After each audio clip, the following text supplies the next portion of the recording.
بسم اللہ الرحمن الرحیم۔ السلام علیکم ناظرین، ڈیجیٹل پلیٹ فارم سے میں ہوں آغا نثار۔ ناظرین، بھارت کا بدنیتی پر مبنی پروپیگنڈا واڑ کر رکھ دیا گیا ہے، کیونکہ وہ پورے خطے کو جنگ میں دھکیلنا چاہتا تھا۔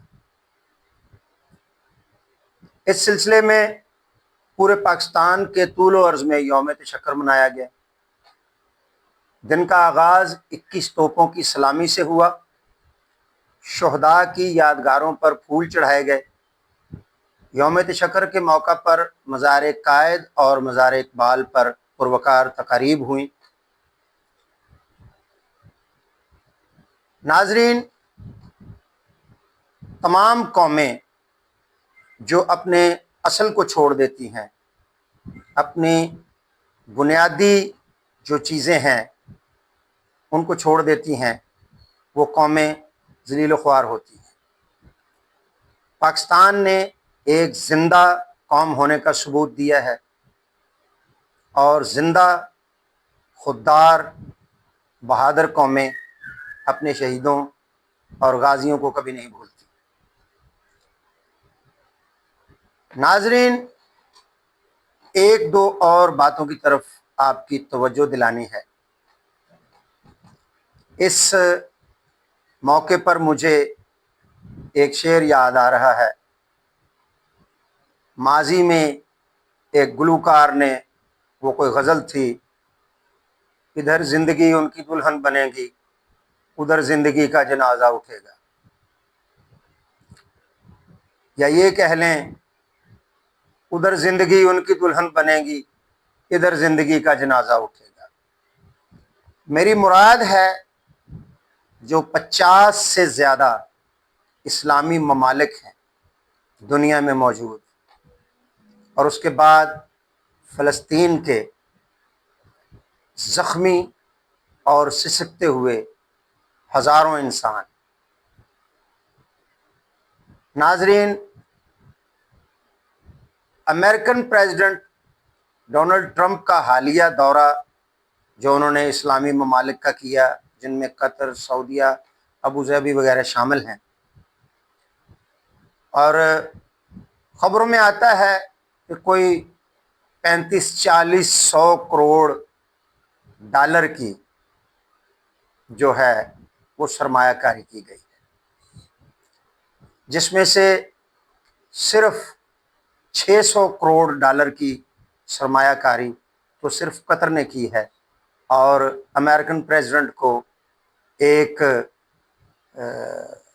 ایئر جیٹ بھی جو ہے انہوں نے گفٹ کیا ہے، ایک طیارہ جو ہے ان کو تحفے میں دیا گیا ہے۔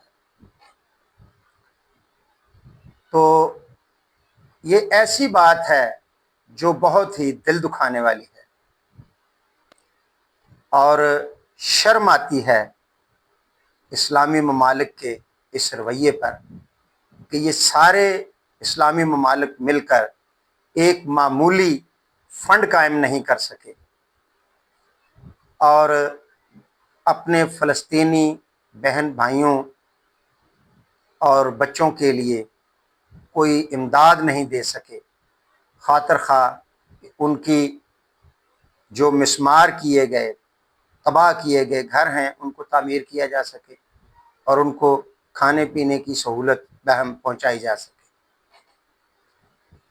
لیکن امریکہ کے ساتھ یہ جو اسلامی امیر ممالک ہیں، دولت والے ممالک ہیں، دولت والے ملک ہیں، جن کے پاس بہت دولت ہے، بہت پیسہ ہے، انہوں نے امریکہ کے ساتھ سرمایہ کاری تو کی ہے، لیکن اپنے غریب بھائیوں کی مدد کرنے کے لیے ان کے پاس نہ وقت ہے اور نہ پیسہ ہے۔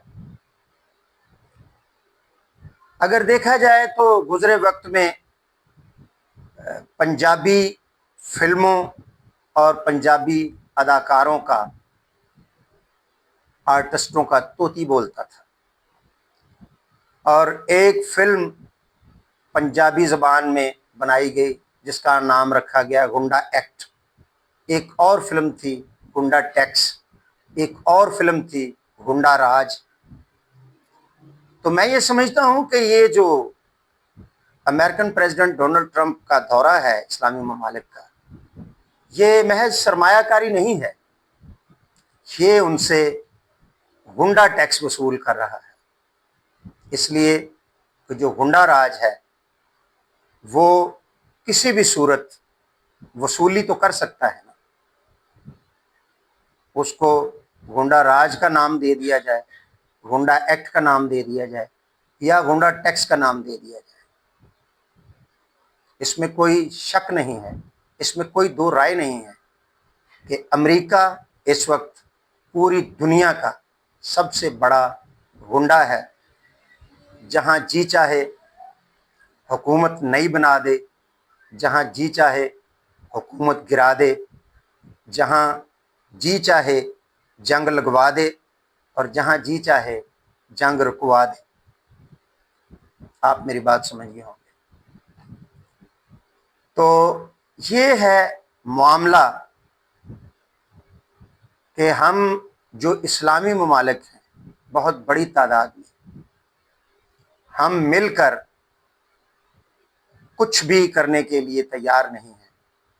سب لوگوں کو اپنی اپنی پڑی ہوئی ہے، اور وہ جہاں کہیں جس بھی پوزیشن میں ہیں اپنی بات سنا رہے ہیں، اپنا رونا رو رہے ہیں، اپنا راگ الاپ رہے ہیں۔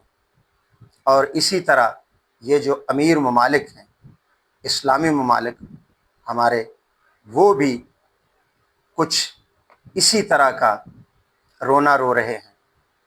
اور امریکہ کو وہ گنڈا ٹیکس تو دے سکتے ہیں، لیکن وہ سارے امیر دولت مند ممالک مل کے فلسطینی عوام کے لیے کچھ نہیں کر سکتے۔ ان کی آباد کاری کے لیے ان کے مدرسے، ان کی مسجدیں، ان کے گھر، ان کے شاپنگ سینٹرز سب بمبارڈمنٹ کر کے اسرائیل نے تباہ کر دیے، گرا دیے، اور ان کے لیے کوئی بھی کچھ کرنے کے لیے، کوئی قدم اٹھانے کے لیے، کچھ سوچنے کے لیے تیار نہیں ہے۔ جو امت مسلمہ کے لیے لمحہ فکریہ ہے، آنے والا وقت کسی کے لیے بھی برا ہو سکتا ہے۔ ناظرین، آج کا میرا ویڈیو اگر آپ کو پسند آیا ہو تو اس کو شیئر کیجئے گا، چینل کو سبسکرائب کیجئے گا۔ اس کے ساتھ ہی آپ سے اجازت چاہتا ہوں۔ اللہ حافظ۔